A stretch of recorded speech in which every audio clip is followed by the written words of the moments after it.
আসসালামু আলাইকুম। আমি সাজিদ, আলমাটি, কাজাকিস্তান থেকে। আজকে 3 দিন যাবৎ আপনারা অনেকে আমাকে মেসেজ দিচ্ছেন, ফোন করছেন।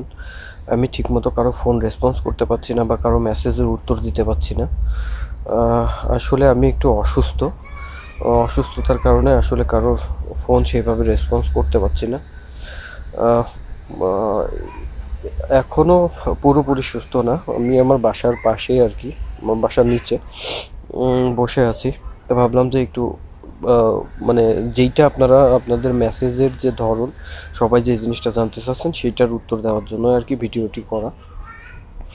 সবারই একই কথা, ভাই ভিসা খুলছে কিনা, ভিসা কবে খুলবে, ভিসা কবে নাগাদ খুলতে পারে।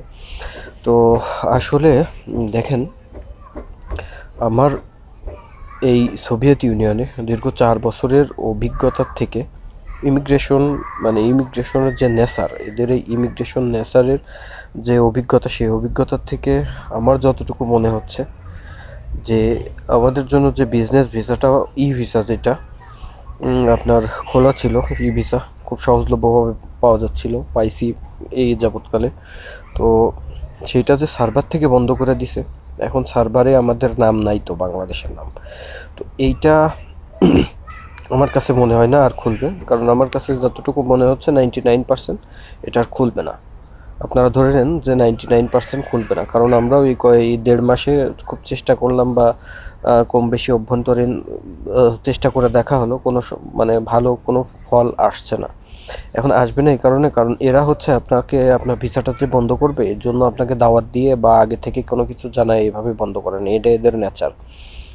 আর বন্ধ করার মূল যে রিজন, সেটা হচ্ছে প্রত্যেক বছরের জুন জুলাইতে ইমিগ্রেশন অডিট চলে, যেটা কেএনবি নামক একটা সংস্থা, গোয়েন্দা সংস্থা, সেই অডিটটা করে। তো এইবারও আপনার কেএনবি যে অডিটটা করছে ইমিগ্রেশনে, যখন দেখছে যে বিভিন্ন দেশে বিজনেস ভিসায় এত মানুষ ঢুকছে, কেন ঢুকছে, তারা আর বেরোলো না, এদের কি অবস্থা। যেমন ভিসা তো শুধু বাংলাদেশিদের জন্য বন্ধ এরকম না, পাকিস্তানিদেরও বন্ধ হয়েছে, সাথে আফ্রিকানদের বন্ধ হয়েছে, এবং বাংলাদেশিদের। এবং গত 1 বছরে পাকিস্তান, আফ্রিকা এবং বাংলাদেশি প্রচুর পরিমাণে ঢুকছে। বাংলাদেশি যদি ধরা যায়, গত 1 বছরে 6-7 হাজার এর অধিক বাংলাদেশি ঢুকছে। তো যাই হোক, এখন যার কারণে বন্ধ। আর আগে এর 2টা পার্ট থাকে এই ভিসার, সেটা হচ্ছে যেমন এর আগে একবার হচ্ছে আপনার 9 মাস আগে বন্ধ হয়েছিল। বলতে তখন কেমন বন্ধ হয়েছিল দেখেন, যে তখন হচ্ছে আপনার আহ, মানে এই যে অনলাইনে পোর্টালে বাংলাদেশিদের নাম ছিল। আমরা যদি ইনভাইটেশন অ্যারেঞ্জ করতে পারতাম, তাহলে আমরা ভিসা ডাউনলোড করতে পারতাম, নামাইতে পারতাম।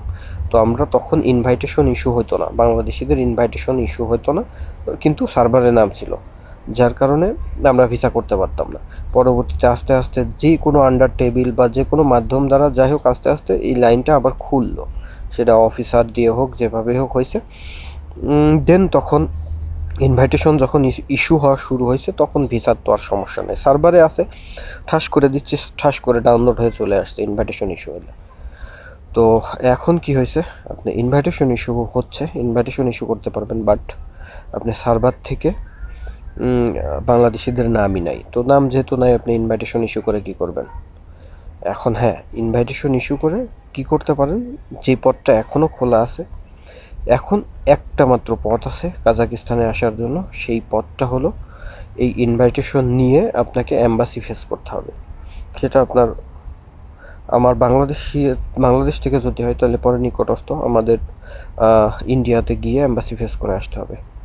এর বাইরে আর কোনো উপায় নাই। আর যারা অন্যান্য দেশ থেকে আসবেন, তাদের হিসাব আলাদা, তারা সেই দেশে এম্বাসি থাকলে সেখান থেকে এম্বাসি ফেস করে আসবেন, এর বাইরে কোনো অপশন নাই ভাই এই মুহূর্তে।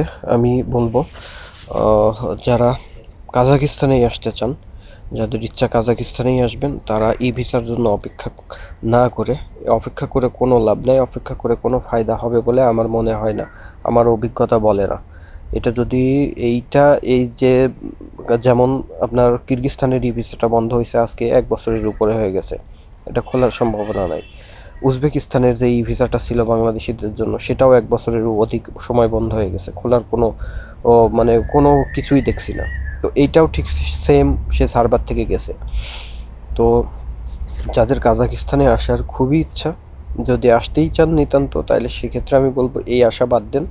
বাদ দিয়ে আপনি যদি ইন্ডিয়া হয়ে আসতে চান, কাজাকিস্তানেই আসবেন, যদি ইন্ডিয়া হয়ে আসতে চান তাহলে যোগাযোগ করবেন ইনশাল্লাহ। ইন্ডিয়া হয়ে কীভাবে ইন্ডিয়ান ভিসা করে ইন্ডিয়াতে অ্যাম্বাসি ফেস করে আমরা নিয়ে আসব, সমস্যা নেই। যারা কাজাকিস্তানেই আসতে চান নিতান্তই, তাহলে এখন অ্যাম্বাসি ফেস করেই আসা লাগবে। যাদের অ্যাম্বাসি ফেস করার মতন মন মানসিকতা আছে, যদি আসতেই চান তাহলে অ্যাম্বাসি ফেস করে আসতে হবে আপনাকে। এই বিষয়ে যদি আপনার এই বিষয়ে কোনো সহযোগিতা লাগলে আমরা সম্পূর্ণ সকল প্রকারের সহযোগিতা করব, এটা নিয়ে কোনো সমস্যা নেই। এর বাইরে এখন আর কোনো ওয়ে নাই কাজাকিস্তানে আসার। কাজাকিস্তানে আসতে হলে অ্যাম্বাসি ফেস করে আসতে হবে, ইন্ডিয়ান ভিসা, দেন ইন্ডিয়াতে যাওয়া, এরপরে আপনার অ্যাম্বাসি ফেস, ওইখান থেকে ফ্লাইট করে তারপরে এখানে আসতে হবে। তো আশা করি সকলে মোটামুটি বুঝতে পারছেন। ভালো থাকবেন। আল্লাহ হাফেজ।